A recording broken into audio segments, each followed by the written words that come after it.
Olá! Olha, hoje em dia a gente tem uma certa segurança, mas comprar um imóvel no Brasil já foi uma verdadeira aposta, um negócio arriscado e cheio de incerteza. Hoje, a gente vai desvendar o sistema que colocou ordem nesse caos, o registro de imóveis. O nosso foco vai ser na matrícula, que é o verdadeiro DNA de uma propriedade, e nos princípios que blindam cada transação. E para guiar a gente nessa análise, nós vamos usar o caderno de estudos número 4 do incrível projeto ENAC Turbo, um material elaborado pelo professor doutor Marcelo Lessa. É uma análise super detalhada sobre a matrícula e seus princípios, que dá para a gente aquela base sólida para entender de vez esse tema que é, olha, fundamental. Então, qual vai ser o nosso caminho aqui? Primeiro, a gente volta um pouco no tempo para entender como saímos do caos e chegamos na ordem que temos hoje. Depois, a gente foca na estrela do show, a matrícula, a identidade do imóvel. A partir daí, vamos explorar os grandes princípios que a protegem, a corrente da continuidade, os pilares da precisão e a regra de ouro da concentração. E, para fechar, aquele resumo estratégico para dominar o sistema de vez. Vamos começar. Para a gente entender o sistema como ele é hoje, não tem jeito, a gente precisa olhar para o passado. Aconteceu uma mudança que foi revolucionária e que nos tirou de um modelo que era muito inseguro, todo baseado nas pessoas, para um sistema seguro centralizado no imóvel. E essa transição foi radical. Pensa só, antes de 1973, a gente tinha o sistema de transcrição, o tal do fólio pessoal. O foco era na pessoa. Então, para saber o histórico de um imóvel, era preciso sair caçando em vários livros diferentes em nome de cada antigo proprietário. Era uma bagunça, um convite à insegurança jurídica.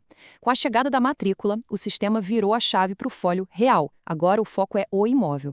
Todo o histórico dele, vendas, hipotecas, penhoras, fica concentrado num único lugar. Foi uma mudança da dispersão para a centralização, da insegurança para a eficiência.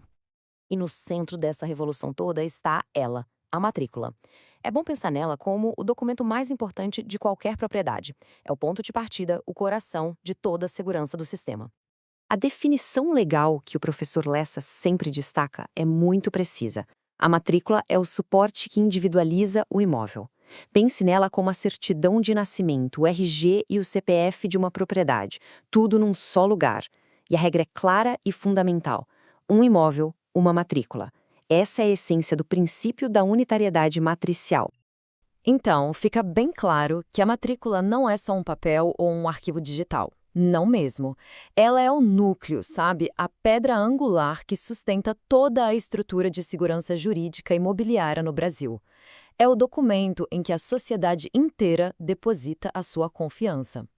Agora que a gente já entendeu o que é a matrícula, vamos falar sobre o seu primeiro grande guardião, o princípio da continuidade, que também é conhecido como trato sucessivo. É ele que garante a lógica, a sequência legal da história da propriedade. Esse princípio funciona como uma corrente que não pode ser quebrada. Imagina o seguinte: na matrícula, o proprietário é A. Aí chega um título de venda de A para B. Para que esse registro seja válido, quem está vendendo tem que ser exatamente a mesma pessoa que consta como dana na matrícula. Se tiver uma única letra diferente no nome, se o estado civil estiver desatualizado, a corrente se quebra e o registro é negado. A continuidade é absoluta. Além da continuidade, que é vital, outros princípios funcionam como verdadeiros pilares, garantindo a exatidão e a confiabilidade de absolutamente tudo que está na matrícula. Um dos mais importantes é o da especialidade, que tem duas faces. A face objetiva exige que o imóvel seja descrito com perfeição cirúrgica. Suas medidas, seus vizinhos, as coordenadas. Ele precisa estar, como se diz, amarrado ao solo, sem deixar nenhuma margem para dúvida. Já a face subjetiva exige que as pessoas, comprador e vendedor, sejam perfeitamente identificadas, para evitar fraudes e confusão com nomes iguais. Em seguida, a gente tem o princípio da prioridade. E aqui a regra é bem simples: quem chega primeiro, leva. Quando um título é apresentado no cartório, ele recebe um número de protocolo. É esse número que estabelece a preferência. Se dois títulos sobre o mesmo imóvel chegarem no mesmo dia, aquele que tiver o menor número de protocolo vai ser registrado primeiro. Simples e decisivo. E tem também o princípio da disponibilidade, que é puro bom senso jurídico. Ninguém pode vender um imóvel inteiro se só é dono da metade. Ninguém pode dar em hipoteca um bem que não lhe pertence. O que está disponível na matrícula é o limite do que pode ser transferido.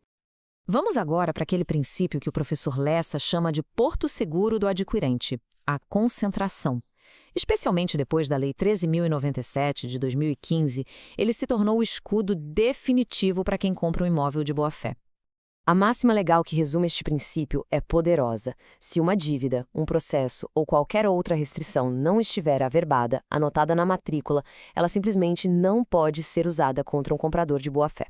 Em outras palavras, o que vale é o que está no papel, protegendo quem confiou no registro público.